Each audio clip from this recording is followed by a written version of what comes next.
Hey there everyone, welcome back to the new lecture of web development. So आज के इस lecture में हम बात करने वाले हैं वेब ब्राउज़र के ऊपर।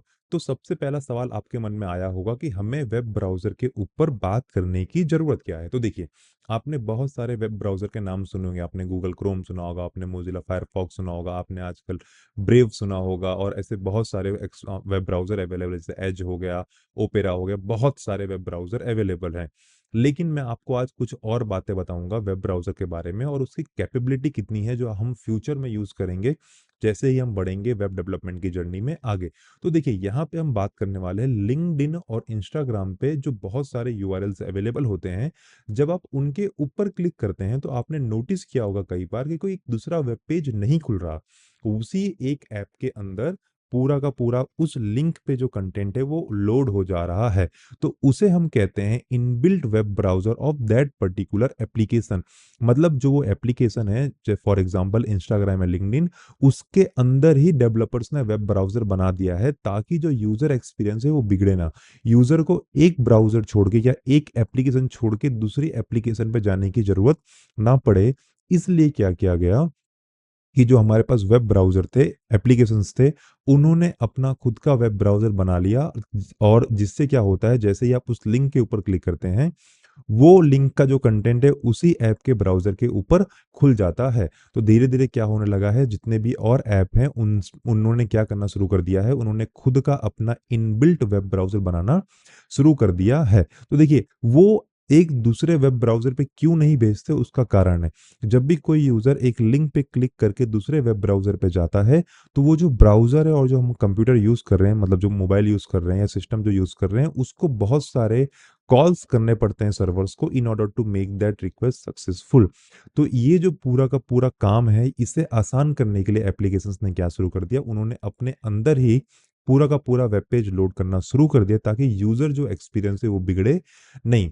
अब आते हैं कि ब्राउज़र की मदद से आप कर क्या-क्या सकते हैं, पहले वो देखते हैं। तो ऐसे बहुत सारे स्टार्टअप इंडिया के अंदर हैं, जहाँ पे लोग क्या करते हैं, उन्होंने वेब ब्राउज़र बना के रखा है। बहुत सारे अलग-अलग वेब ब्राउज़र बना के रखे हैं।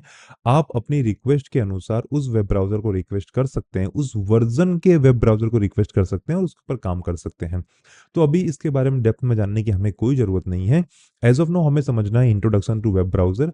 वेब ब्राउज़र काम कैसे करता है और वो एज अ डेवलपर हमारे लिए काम कैसे आएगा। Why do developer use web browser. देखिए, इंट्रोडक्शन टू वेब ब्राउजर हम सबको पता है, वर्किंग ऑफ वेब ब्राउजर मैंने आपको बता दिया, ठीक है।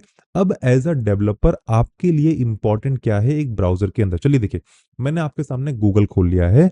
अगर आपको जानना है एक ब्राउजर की कैपेसिटी, वो कितना काम कर सकता है और आपको वो कितनी इंफॉर्मेशन प्रोवाइड कर सकता है एक पर्टिकुलर यूआरएल के बारे में, वो आपको आज पता चलेगा।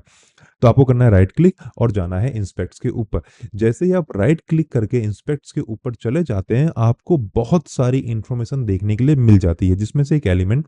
एलिमेंट का सिंपल सा मतलब होता है इस वेबसाइट को कोड करने के लिए जो जो चीजें लिखी गई हैं वो यहाँ पे रहता है। कॉन्सोल एलिमेंट और कॉन्सोल तो हम जावास्क्रिप्ट और डॉम में पढ़ेंगे बहुत ही अच्छे से। उसके अलावा सोर्स होता है। इस सोर्स के अंदर हम जो अगर खुद कोडिंग कर रहे हैं, तो उसको हम यहाँ पे टेस्ट कर सकते हैं कि का क्या कब रन होगा, क्या कब लोड होगा, क्या चीज़ कैसे जा रही है, ब्राउज़र कौन सी इंफॉर्मेशन स्टोर कर रहा है, कौन सी इंफॉर्मेशन उसे पास करनी है। ये सब जो डीबगिंग का काम होता है, ब्राउज़र के ऊपर भी कर सकते हैं।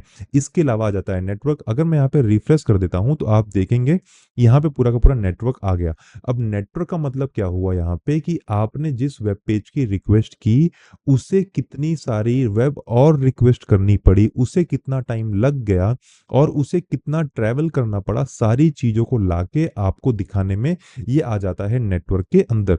फिर हम आते हैं मेमोरी के अंदर। यहाँ पे है परफॉर्मेंस, यहाँ पे है एप्लीकेशन। अब ये जो एप्लीकेशन है, इसके अंदर आप देख सकते हैं कि ये वेब ब्राउज़र है वो क्या-क्या स्टोर कर रहा है अपने अंदर। कुकीज़ यहाँ पे होती है, सेशन स्टोरेज यहाँ पे होता है।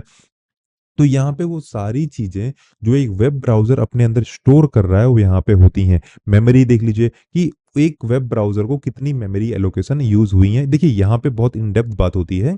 इस वक़्त हम बहुत ही स्टार्टिंग में हैं, तो यहाँ पे इन डेप्थ बात करना सेंस नहीं बनाएगा।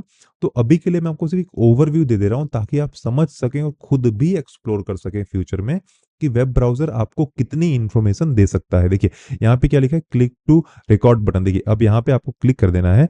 अब ये क्या करेगा, पूरे के पूरे वेब पेज का जो परफॉर्मेंस है वो आपको लाके दे देगा within a couple of second. अभी के लिए इसे रोक देते हैं क्योंकि वो इंपॉर्टेंट नहीं है जानना।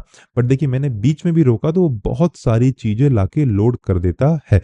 उसके अलावा एप्लीकेशंस होते हैं, सिक्योरिटीज़ होती हैं, और एक और होता है हमारे पास लाइट हाउस, जो बताता है कि आपका जो वेब पेज है वो मोबाइल पे कैसे खुलेगा और वो लैपटॉप में कैसे खुलेगा, उसके अंदर क्या-क्या दिक्कतें हैं। ये सारी चीज़ें लाइट हाउस के अंदर लिखी हुई होती हैं। तो देखिए, ब्राउज़र एक अकेला कितनी सारी इंफॉर्मेशन अपने अंदर रखता है, उसकी क्षमता बहुत ज़्यादा है।